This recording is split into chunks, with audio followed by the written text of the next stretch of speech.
Kotak packaging kurma dari Al Sultan Food ni memang eksklusif dan elegan kan? Sesuai sangat dijadikan gift istimewa.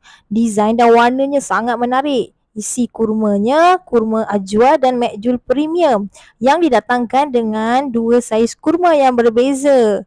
Ini ialah kurma ajwa saiz jumbo dan ini ialah medium. Begitu juga dengan makjul, kita datangkan saiz jumbo dan medium. So korang boleh buat pilihan ikut cita rasa dan kehendak masing-masing. Korang jangan lupa dapatkan kurma ini sementara harga sedang promosi.